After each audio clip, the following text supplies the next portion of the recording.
ఈ భూమిపై ఎన్నో వీరులు పుట్టారు. ఎన్నో రాజులు యుద్ధాలు చేశారు.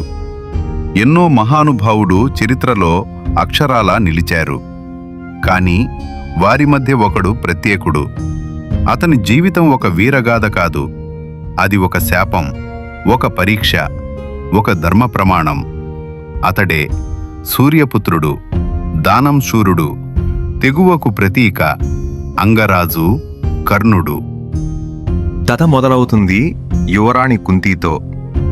దుర్వాస మహర్షి ఇచ్చిన ఒక మహావరం. ఏ దేవుడిని ఆహ్వానించినా అతడే ప్రత్యక్షమై నీకు పుత్రవరం ఇస్తాడు. ఒకరోజు ఆసక్తితో కుంతి సూర్యదేవుని ఆహ్వానించింది. ఆకాశం విడిగినట్లు ఒక కాంతి, సూర్యుడు స్వయంగా ప్రత్యక్షమయ్యాడు. ఆ దివ్యకాంతి మధ్య ఒక శిశువు పుట్టాడు. కానీ ఈ బిడ్డ సాధారణం కాదు. అతని శరీరంపై కవచ, కుండలాలు, పుట్టుకతోనే రక్షణ. అతనికి చంద్రుడి శాంతి, సూర్యుడి తేజస్సు, అగ్ని యొక్క ధైర్యం ఉన్నవి. ఆ బిడ్డ తరువాత లోకాన్ని కదిలించే మహావీరుడవుతాడు అని అప్పుడే నిర్ణయమైంది. కాని రాజ్యం భయం, సమాజపు మాటలు, ఇది చూసి కుంతీదేవి భయపడింది. తన చేతిలో పుట్టిన దివ్య శిశువును ఒక చిన్న దోణిలో పెట్టి నదిలో వదిలివేసింది. నది మీద ఒక రథసారథి ఆదిరథుడు, అతని భార్య రాధ తేలియాడుతున్న శిశువును కనుగొన్నారు. అదే క్షణం వారి హృదయం కరిగింది. ఇతను ఇక మా కొడుకు అని నిర్ణయించారు. అలా భారతదేశం భవితవ్యాన్ని మార్చబోయే మహావీరుడు ఒక సాధారణ కుటుంబంలో పెరిగాడు. పసివాడైనా అతని శరీరంలో ఒక అద్భుతమైన కాంతి కనిపించేది. అతని కళ్లల్లో ధైర్యం, గుండెల్లో అగ్ని, మాటల్లో నిజాయితీ. పక్కవాళ్లు కూడా ఇష్టపడేవారు. కాని ఒక మాట మాత్రం అతన్ని ఎక్కడికెళ్ళినా వెంటాడేది: సూతపుత్రుడు. ఆ మాట అతని హృదయంలో పదునైన కత్తిలాంటిది.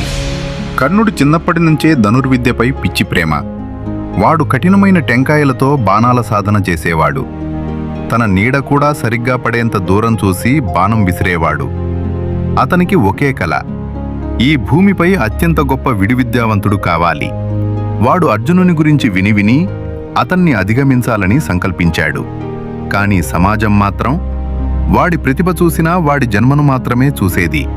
నువ్వు సూతపుత్రుడివి, ధనుర్విద్యం నీ పని కాదు. ఈ మాటలు వాడి చెవుల్లో ప్రతిరోజూ పడుతుండేవి. ఒకరోజు కర్ణుడు ద్రోణాచార్యుని వద్దకు వెళ్ళాడు. అతని కళ్లల్లో ఆశ, గుండెల్లో నమ్మకం. కర్ణుడు: గురుదేవా, నాకు కూడా మీరు విద్య నేర్పండి. అర్జునుని సమానంగా కాకపోయినా నన్ను ఒక యోధుడిగా తయారు చెయ్యండి. ద్రోణాచార్యుడు కర్ణుడి శరీరాన్ని చూస్తున్నారు.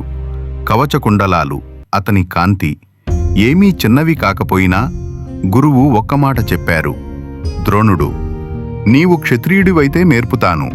కాని నీవు సూతపుత్రుడు, అస్త్రాలు నీకు హక్కు కాదు. అది కర్ణుడి హృదయంలో మొదటి బీట. అవమానం అతనిని కడగండకేసింది. కాని వాడు ఏడవలేదు. కర్ణుడు నెమ్మదిగా వెనక్కి తిరిగాడు. కాని అతని అడుగుల్లో మరింత అగ్ని పుట్టింది. తనకు నిజంగా శిక్షణ ఇస్తాడనుకున్న ఒక్కడే మిగిలాడు: పరశురాముడు. అస్త్రశాస్త్రంలో దేవునితో సమానం. కాని పరశురాముడు క్షత్రియులను అస్సలు నేర్పరనే సంగతి తెలుసు. అందుకే కర్ణుడు తన జన్మసత్యం దాచాడు. తనను బ్రాహ్మణుడిగా పరిచయం చేసుకున్నాడు.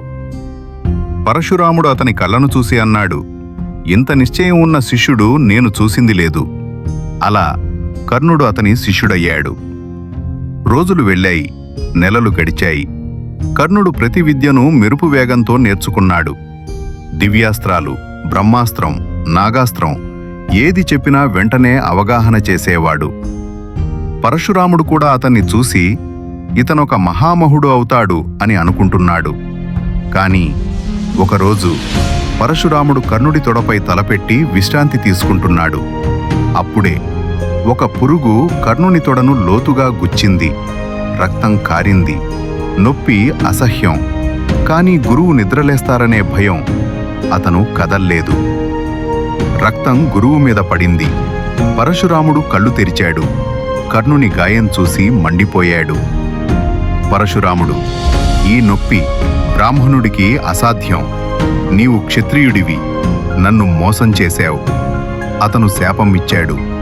యుద్ధంలో అత్యవసరం వచ్చిన సమయంలో నేను నేర్పిన దివ్యాస్త్రాలు నీకు గుర్తురావు. అది కర్ణుడి భవిష్యత్తును మార్చిన శాపం. పరశురాముని శాపం, ద్రోణుని అవమానం, సమాజం చేసిన చిన్నచూపు, ఈ మూడు కర్ణుడిని జీవితానికి సిద్ధం చేశాయి. అయ్యప్ప, భాగ్యం అతనికి ఒక కొత్త దారిని చూపబోతోంది. హస్తినాపురంలో తన జీవితాన్ని పూర్తిగా మార్చేసే ఒక మహారాజు అతని కోసం ఎదురుచూస్తున్నాడు. అతడే కర్ణుడిని వీరుడు నుంచి అంగరాజుగా మార్చిన దుర్యోధనుడు. ఇక్కడితో పార్ట్ 1 ముగుస్తుంది. పార్ట్ 2లో దుర్యోధన కర్ణ స్నేహం, అర్జునునితో మొదటి సవాలు, కురుక్షేత్ర యుద్ధం, మొత్తం కథ కొనసాగుతుంది.